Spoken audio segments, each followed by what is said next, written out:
A blessed and wonderful day to everyone. Welcome to our daily podcast, Hope and Strength for the Journey.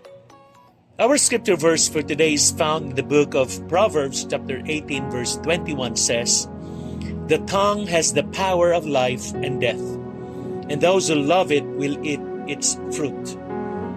According to the Bible, the power of life and death is in the tongue, and we often have to eat our words. Iniisip ko kung ilang beses na sa ating buhay nasabi natin, natatakot ako. Natatakot akong mahawa sa trangkaso na kumakalat. Natatakot akong magkaproblema ang mga anak ko. Sa taas ng mga presyo, natatakot akong hindi na ako magkakaroon ng sapat na pera. Natatakot akong kapag hindi ako dumalo sa party, mag-isip ng masama ang mga tao sa akin. Natatakot akong may manloob sa bahay ko habang ako'y nasa labas ng bayan. Kung maririnig natin ang isang recording ng bawat pagkakataon na nasabi natin ang natatakot ako, malamang mamamangha tayo na ang buhay natin ay umaayos pa rin ng ganito. If we really understood the power of words, I think we would change the way we talk. Our talk should be confident and bold, not fearful. Fearful talk not only affects us in an adverse way, but it affects those around us. Amen. The Bible tells us in Proverbs chapter 18 verse 21 that the tongue holds incredible power, the power to bring death or life. What we say can build up or break down, heal or hurt, give hope or destroy dreams. Today, let's explore 3 key points about the power of the tongue. Number 1, speak. The choice of words. In Proverbs chapter 18 verse 21 reminds us that the words we speak carry the potential to give either life or death. What is the significance about this? Our words are not neutral. They have real impact. Just as a small spark can ignite a great fire, a single word can uplift or tear down. Jesus said in Matthew chapter 12 verse 36 that we will give account for every careless word we speak. What are we choosing to speak? Are our words life-giving or life-taking? How do we apply this? Tayo'y magpakatatag sa pagsasalita ng mga salitang sumasalamin sa pag-ibig, biyaya at katotohanan ng Diyos. Magsalita ng kabutihan, pagpapalakas ng loob, at katotohanan sapagkat ang mga salitang ito ay mga binhi ng buhay. Amen. Number 2, shape. The influence of words. In James chapter 3 verses 5 and 6 warns us about the power of the tongue to set the course of life on fire, either for good or for destruction.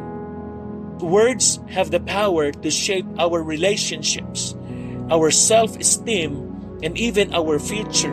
They can shape how others see themselves and influence the direction of their lives. God spoke the world into existence with His words. In the same way, our words have the potential to shape realities, both in our own lives and in the lives of others. And how do we apply this? Maging maingat at may layunin sa iyong pananalita. Hubugin mo ang isang positibo at makadiyos na kapaligiran sa pamamagitan ng iyong mga salita. Bigkasin mo ang mga pagpapala sa iyong pamilya, mga kaibigan at maging sa iyong sarili. Hayaan mong ang iyong mga salita ay magpatibay, hindi magpabagsak. Amen. And number 3, sow. The harvest of words. In Proverbs chapter 18 verse 21 says that those who love their words will eat their fruit. Meaning, our words are like seeds that produce a harvest, whether good or bad. Just like seeds, our words take root in the hearts of others and in our own lives. Eventually, they bear fruit, either sweet or bitter, depending on what we have sown. In Galatians chapter 6 verse 7 tells us that we reap what we sow.